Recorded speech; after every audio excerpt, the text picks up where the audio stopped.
చెప్పలేదు అనిపిస్తుంది. కానీ ఒకటే లైన్లో చెప్తా, ఈ సినిమా నాటకాల గురించి మాట్లాడతారు అంటే ప్రేక్షక పాత్రలు ఉన్న వాళ్ళకు ఇది నాటకాలు అయింది, నాటకాలు కావచ్చు, ఈ సినిమా కాదు కావచ్చు అనుకుంటారేమో.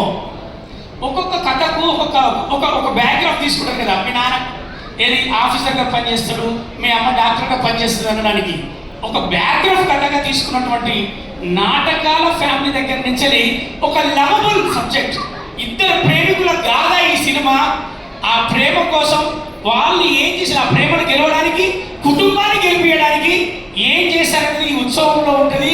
ప్రతి యూత్ఫుల్ సబ్జెక్ట్, ప్రతి పేరెంట్స్ సబ్జెక్ట్, ప్రతి ఉత్సవం జరుపుకోవాలనుకున్న ప్రతి ఒక్కరి సబ్జెక్టే ఈ ఉత్సవం. దీంట్లో దిలీప్ గారు మేము పనిచేసినప్పుడు ఆ కొత్త హీరో ఉన్నారు, ఎక్కడ కొత్త హీరో కాదు, ఆయన కేర్ తీసుకునేటప్పుడు డైలాగ్ దగ్గర కావచ్చు, పెద్దలతో నటించేటప్పుడు వాళ్ళకి ఇచ్చే రెస్పెక్ట్ కావచ్చు, మాతో చేసేటప్పుడు వాళ్ళు ఆయన ఉన్న ఇండిపెండెన్స్ చాలా బాగా. అలాగే రజనీ గారితో మేము ఇద్దరం చేసినప్పుడు ఇక వాళ్ళందరి గురించి చెప్తే నేను ఎక్కువైతుంది.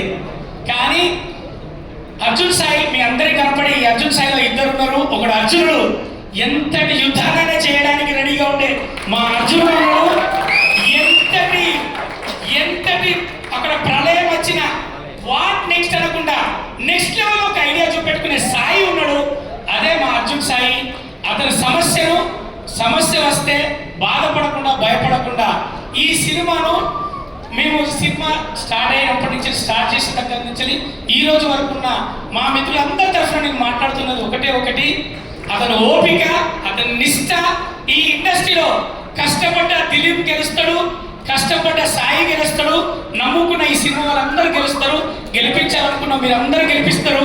ఎందుకు అంటే ఇండస్ట్రీలో కష్టపడ్డాడు, నిజాయితీగా కష్టపడ్డాడు, ఓడినట్టు చరిత్ర